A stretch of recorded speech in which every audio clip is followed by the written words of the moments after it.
मेरे साथ ज़बरदस्ती करने की कोशिश कर रहे थे।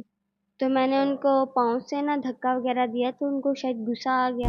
बीवी भी उधर बैठ के उसे कह रही थी इसके कपड़े उतारो, इससे फाड़ो, इसके कपड़े फाड़ो। मेरी सारी कमर फटी हुई थी। कपड़े उतार के मुझे इतना मारा था। पहले लकड़ी की स्टिक से मारता रहा, फिर लोहे के डंडे से मारता। मेरी माँ ऐसे होगी जैसे कोई मरने वाला हो जाता। पता नहीं, वो मुझे भी कहती तूने कैसे कंट्रोल किया जब वो तुझे मार रहा। छेड़ता था तो इस दफ़ा तो उसने मुझे कपड़े उतार के मारा लोहे के डंडे से। उन्होंने ना मेरे सर पे पिस्टल रख के भी कहा कि मानो तुमने चोरी की है।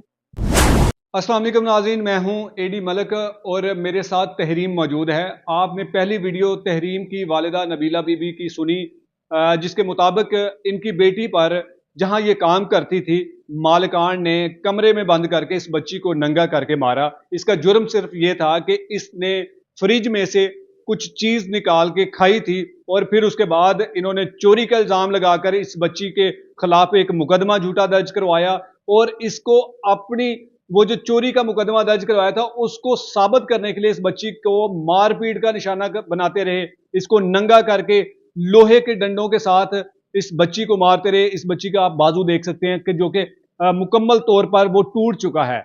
ये बच्ची अपनी माँ, गरीब माँ के साथ जो है ना, वो कभी किसी हॉस्पिटल के धक्के खा रही है, कभी पुलिस स्टेशन के धक्के खा रही है, लेकिन वो बाअसर मुल्जमान जो है वो अब भी इनको धमकियां दे रहे हैं। वो अब भी इनको कह रहे हैं कि अगर आप लोगों ने अपना मुकदमा वापस ना लिया तो हम आपके साथ मजीद बुरा करेंगे। सारा वाकया क्या है, तहरीम की जुबानी जानते हैं कि उस दिन क्या हुआ था। बेटा बताओ कि कहाँ पे काम करती थी और आपकी ये हालत किसने की है? वो कोठी में काम करती थी मैं अपनी, दिन रात वहाँ पे रहती थी। तो मैंने एक दिन रात को उठी थी तो मुझे भूख लगी, मैंने खाना उधर से ना फ्रिज में से उठा के एक दफ़ा मैंने चीनी ली थी और रात के टाइम मैंने पराठा खाया था, वहाँ पड़ा हुआ था। तो सुबह भाई ने अपनी पहले माँ को बुला के उनसे पूछताछ की। काफ़ी देर बाद उन्होंने मुझे बुलाया और बुला के मेरे साथ ज़बरदस्ती करने की कोशिश कर रहे थे। तो मैंने उनको पाँव से ना धक्का वगैरह दिया तो उनको शायद गुस्सा आ गया। उन्होंने उस वजह से मुझे मेरे कपड़े उतार के मुझे इतना मारा था। पहले लकड़ी की स्टिक से मारता रहा, फिर लोहे के डंडे से मारता रहा। आपका जुर्म सिर्फ ये था बेटा कि आपने पराठा और चीनी निकाल के खाई थी? जी। तो फिर ये क्यों कह रहे हैं कि आपके खिलाफ जो है वो चोरी का मुकदमा दर्ज करवा दिया, एफआईआर करवा दिया? आपने क्या चुराया था वहां पे? मैंने और कुछ नहीं चुराया, बस एक चीज़ ये फ्रिज में से ज़रूर चीज़ खाई थी, उसके अलावा मैंने कुछ नहीं लिया वहाँ से। आप वहां पे कितने अरसे से काम कर रही थी? 1.5 महीना हुआ। तो इस 1.5 महीने के दौरानिया में आपके साथ इन्होंने कोई इस तरह की हरकत करने की कोशिश की थी? जी, किसने की थी? यही शाम भाई ने। क्या कहता था और किस तरह से ये आपके साथ इसने गलत हरकत करने की कोशिश की?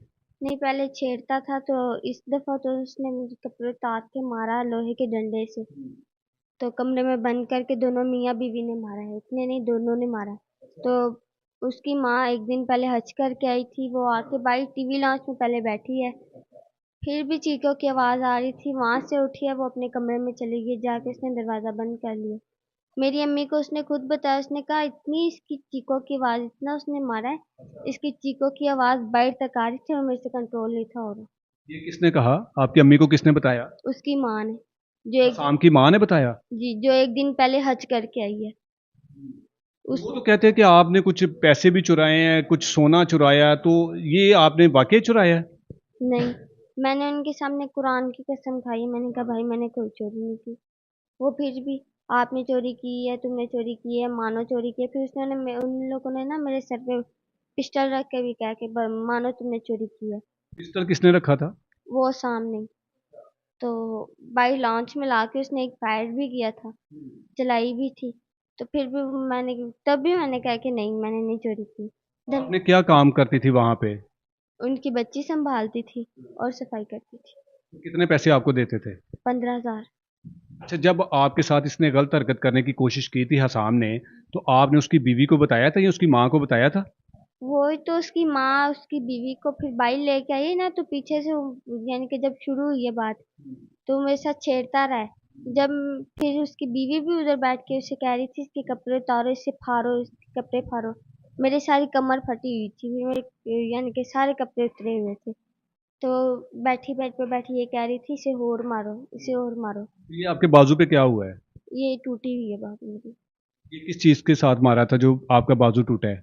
लोहे की डंडे से। ये सामने मारा था? जी, उसकी बीवी ने। उसकी बीवी ने भी मारा था? जी, तो फिर जब आपकी वालदा आई थी जहाँ पे आप काम करती थी आसाम के घर, तो उस वक्त आपकी हालत क्या थी?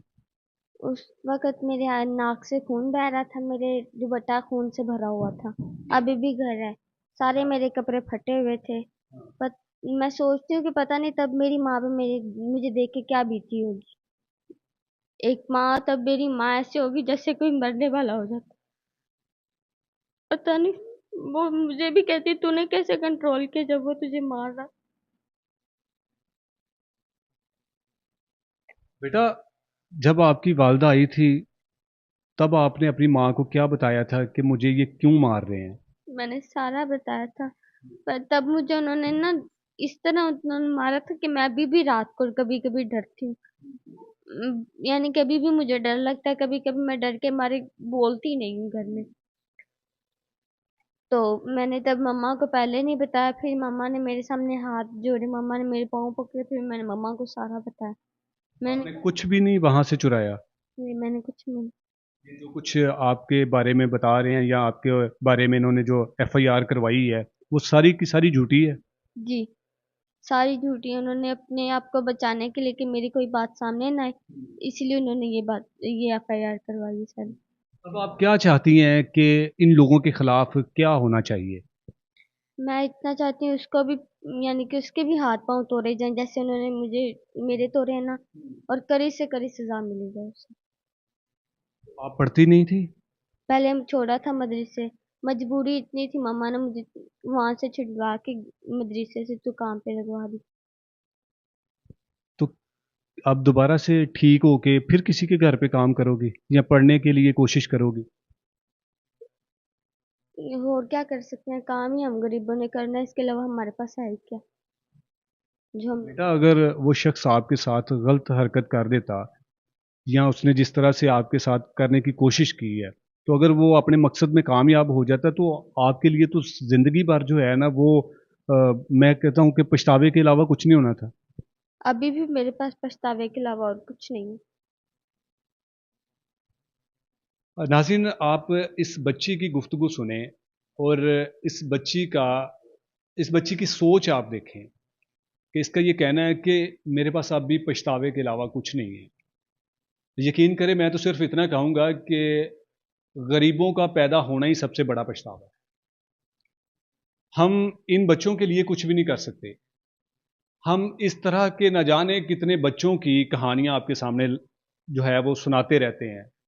कितनी मासूम बच्चियां जो ये तो सामने आ गई, इसने तो हिम्मत कर ली कि मेरे साथ ये जुल्म हुआ है, और न जाने कितनी बच्चियां जो हैं वो छुप जाती हैं, अपने आप को छुपा लेती हैं, और उनके साथ इससे भी बढ़कर जो है वो जुल्म हो चुके हैं, लेकिन आवाज कोई नहीं उठाता, इंसाफ के लिए कोई भी नहीं बोलता।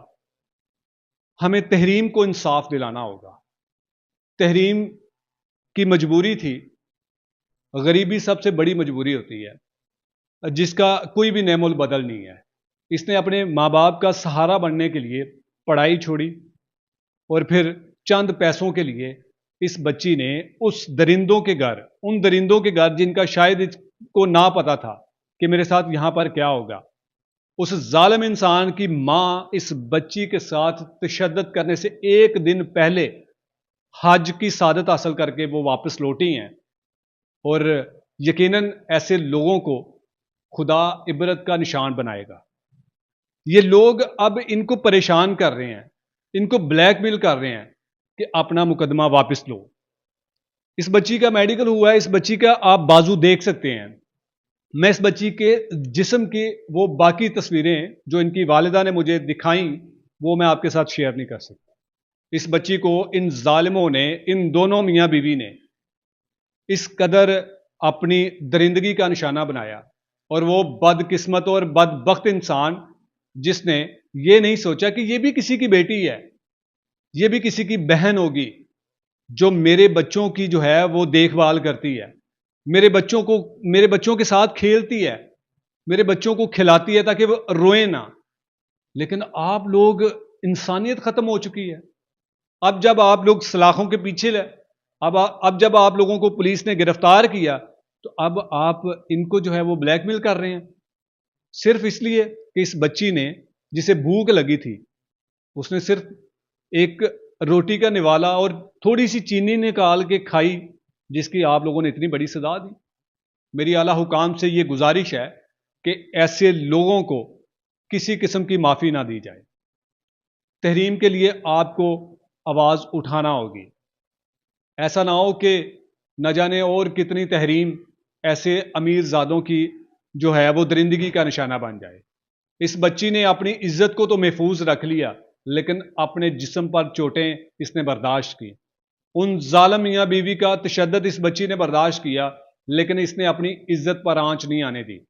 मैं पुलिस हकाम से भी ये कहूँगा कि इन मुल्ज़मान की तफ्तीश की जाए और मेरिट पर तफ्तीश करके जो हक सच है उसका फैसला किया जाए। मिलते हैं किसी और वीडियो में, तब तक के लिए अल्लाह निगहबान।